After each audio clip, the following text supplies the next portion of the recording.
जय सिया राम। लक्ष्मी नारायण भक्ति चैनल में आप सभी भक्तों का स्वागत है। आज हम गीता जी के तीसरे अध्याय का श्रवण करेंगे। इस पर अर्जुन ने प्रश्न किया, हे जनार्दन, यदि कर्मों की अपेक्षा ज्ञान आपके श्रेष्ठ मान्य है तो फिर हे केशव, मुझे भयंकर कर्म में क्यों लगाते हैं तथा आप मिले हुए से वचन से मेरी बुद्धि को मोहित सी करते हैं।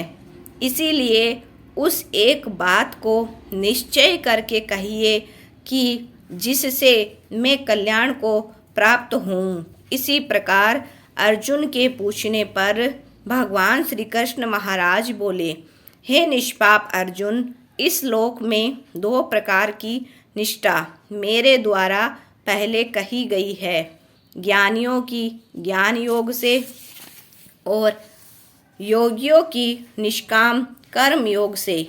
परंतु किसी भी मार्ग के अनुसार कर्मों को स्वरूप से त्यागने की आवश्यकता नहीं है, क्योंकि मनुष्य न तो कर्मों की करने से निष्कर्मता को प्राप्त होता है और न कर्मों को त्यागने से भगवत साक्षात्कार रूप सिद्धि को प्राप्त होता है तथा सर्वथा कर्मों का स्वरूप से त्याग हो भी नहीं सकता, क्योंकि कोई भी पुरुष किसी काल में क्षण मात्र भी बिना कर्म किए नहीं रहता।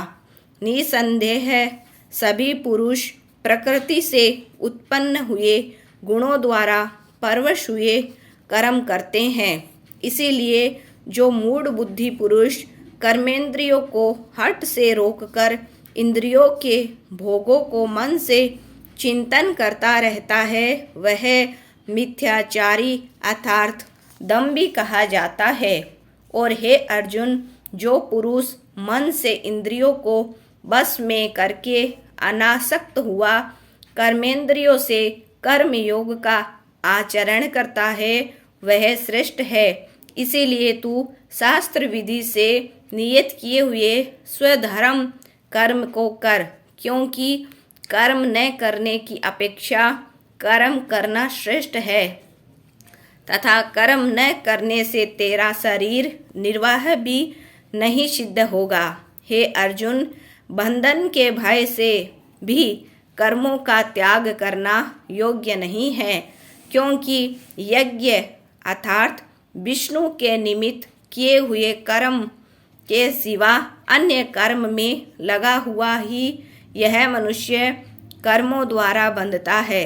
इसीलिए हे अर्जुन, आसक्ति से रहित हुआ उस परमेश्वर के निमित्त कर्म का भली प्रकार आचरण कर। कर्म न करने से तू पाप को भी प्राप्त होगा, क्योंकि प्रजापति ब्रह्म ने कल्प के आदि में यज्ञ सहित ब्रह्म प्रजा को रचकर कहा कि इस यज्ञ द्वारा तुम लोग वृद्धि को प्राप्त हो और यह यज्ञ तुम लोगों को इच्छित कामनाओं को देने वाला होवे तथा तुम लोग इस यज्ञ द्वारा देवताओं की उन्नति करो और वे देवता लोग तुम लोगों की उन्नति करें। इसी प्रकार आपस में कर्तव्य समझकर उन्नति करते हुए परम कल्याण को प्राप्त होवेंगे तथा यज्ञ द्वारा बढ़ाए हुए देवता लोग तुम्हारे लिए बिना मांगे ही प्रिय भोगों को देंगे। उनके द्वारा दिए हुए भोगों को जो पुरुष इनके लिए बिना दिए ही भोगता है, वह निश्चय चोर है। कारण कि यज्ञ से शेष बचे हुए अन्न को खाने वाले श्रेष्ठ पुरुष सब पापों से छूटते हैं, और जो पापी लोग अपने शरीर पोषण के लिए पकाते हैं वे तो पाप को ही खाते हैं, क्योंकि संपूर्ण प्राणी अन्न से उत्पन्न होते हैं और अन्न की उत्पत्ति वृष्टि से होती है तथा वृष्टि यज्ञ से होती है, और वह यज्ञ कर्मों से उत्पन्न होने वाला है तथा उस कर्म को तू वेद से उत्पन्न हुआ जान। और वेद अविनाशी परमात्मा से उत्पन्न हुआ है। इससे सर्वव्यापी परम अक्षर परमात्मा सदा ही यज्ञ में प्रतिष्ठित है। हे पार्थ, जो पुरुष इस लोक में इस प्रकार चलाए हुए सृष्टि चक्र के अनुसार नहीं बरतता है, अर्थात शास्त्रानुसार कर्मों को नहीं करता है, वह इंद्रियों के सुखों को भोगने वाला पापायु पुरुष व्यर्थ ही जीता है।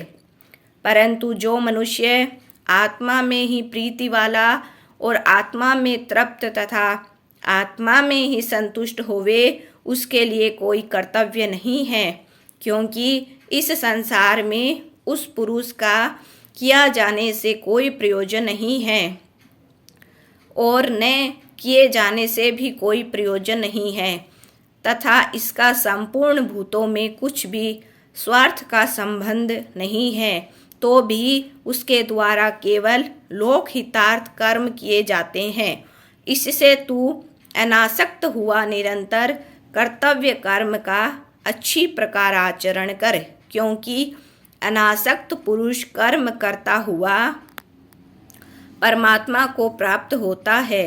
इसी प्रकार जनकादि ज्ञानी जन भी आसक्ति रहित कर्म द्वारा ही परम सिद्धि को प्राप्त हुए हैं। इसीलिए तथा लोक संग्रह को देखता हुआ भी तू कर्म करने को ही योग्य है, क्योंकि श्रेष्ठ पुरुष जो जो आचरण करता है, अन्य पुरुष भी उसके ही अनुसार बरतते हैं। वह पुरुष जो कुछ प्रमाण कर देता है, लोग भी उसी के अनुसार बरतते हैं।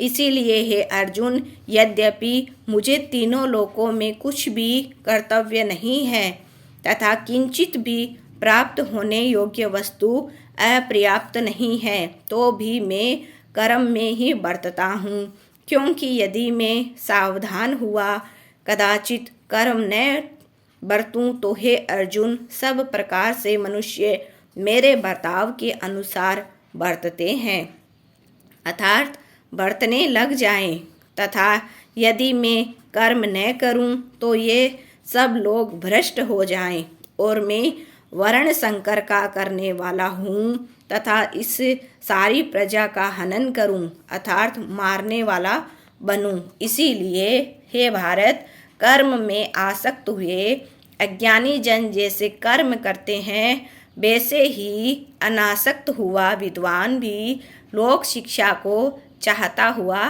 कर्म करें।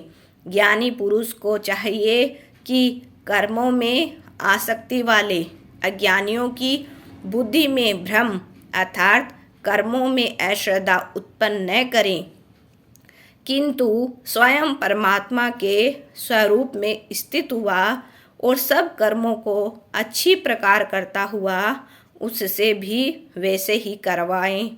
हे अर्जुन, वास्तव में संपूर्ण कर्म प्रकृति के गुणों द्वारा किए हुए हैं, तो भी अहंकार से मोहित हुए अंतःकरण वाला पुरुष मैं करता हूँ ऐसे मान लेता है। परंतु हे महाबाहो, गुण विभाग और कर्म विभाग तत्व को जानने वाला ज्ञानी पुरुष रजोगुण से उत्पन्न हुआ यह काम ही क्रोध है, यह ही महाअसन अर्थात अग्नि के सदस्य भोगों से न तृप्त होने वाला तथा बड़ा पापी है। इस विषय में इसको ही तू बेरी जान। जैसे धुएं से अग्नि और मल से दर्पण ढका जाता है तथा जेर से गर्भ ढका जाता है, वैसे ही उस काम के द्वारा यह ज्ञान ढका हुआ है। और हे अर्जुन, इस अग्नि सदस्य न पूर्ण होने वाले काम रूप ज्ञानियों के नित्य बेरी से ढका हुआ है। इंद्रियां, मन और बुद्धि इस काम के वास स्थान कहे जाते हैं, और यह काम इन मन, बुद्धि और इंद्रियों द्वारा ही ज्ञान को आच्छादित करके इस जीवात्मा को मोहित करता है। इसीलिए हे अर्जुन, तू पहले इंद्रियों को वश में करके ज्ञान और विज्ञान के नाश करने वाले इस काम पापी को निश्चय पूर्वक मार। यदि तू समझे कि इंद्रियों को रोककर काम रूप बेरी को मारने की मेरी शक्ति नहीं है, तो तेरी यह भूल है, क्योंकि इस शरीर से तो इंद्रियों को पर श्रेष्ठ, बलवान और सूक्ष्म कहते हैं।